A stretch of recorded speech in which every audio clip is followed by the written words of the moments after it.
उत्थान हो सकता है, कल्याण हो सकता है, उसे बचाने के लिए इस प्रकार के बिल लाना इस देश के लिए अति आवश्यक है। इसलिए ये इस बिल को लाया गया है।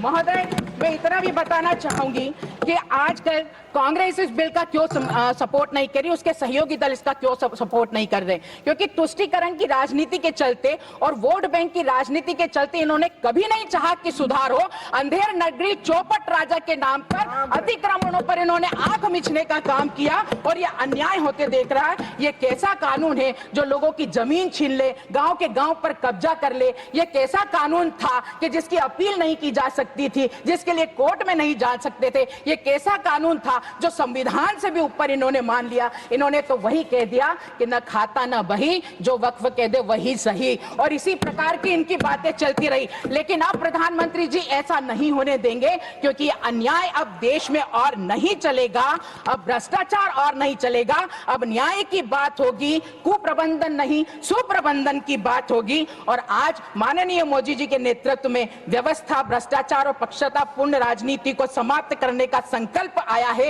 ये नया विधायक जो पारदर्शिता, जवाबदेही और समावेशी के विकास की नींव रखेगा। माननीय महोदय, ये जो कांग्रेस लोग जो इस बिल का विरोध कर रहे हैं, मैं सिंपल सी एक बात कहना चाहूंगी। कहा भी गया है कि अच्छी किताब और अच्छे इंसान इतनी आसानी से समझ नहीं आते, इसके लिए उन्हें समझना पड़ता है, इसके लिए उन्हें पढ़ना पड़ता है। ये जितने भी विपक्ष के लोग हैं जो इस बात का विरोध कर रहे हैं, न तो इस अच्छे कानून को इन्होंने ढंग से पढ़ा है, न माननीय मोदी जी की अच्छी भावना को इन्होंने अच्छे से समझा है। अगर समझते तो इस तरह का न तो विरोध करते, न कोई इसका काम करते। मैं विपक्ष से पूछना चाहती हूं, इतने वर्षों से आपने क्या किया? आपने इन समस्याओं पे क्यों नहीं ध्यान दिया, क्यों नजरअंदाज किया? क्या आपकी तुष्टीकरण की राजनीति आपको इस कार्रवाई से करने से रोकती थी? क्या न्याय करने से आपको रोकती थी? समानता लाने से आपको रोकती थी, जो आप इस बिल का विरोध कर रहे हैं? लेकिन आप सुन लीजिए, अब देश में माननीय प्रधानमंत्री जी के नेतृत्व में सशक्त और ताकतवर सरकार है, जो राष्ट्र हित के काम में जितने भी निर्णय लेने होंगे, बिना डरे, बिना भेदभाव के वो निर्णय ले जाएंगे। माननीय अटल जी की वो कविता की पंक्ति याद आ रही है कि एक हाथ में सृजन लिए, दूसरे में हम प्रलय लिए चलते हैं, सभी कीर्ति की ज्वाला में जलते, हम अंधियारे में जलते हैं, आंखों में वैभव के सपने, पग में तूफानों की गति हो, राष्ट्र भक्ति का ज्वार न रुकता, आए जिस जिसकी हिम्मत हो।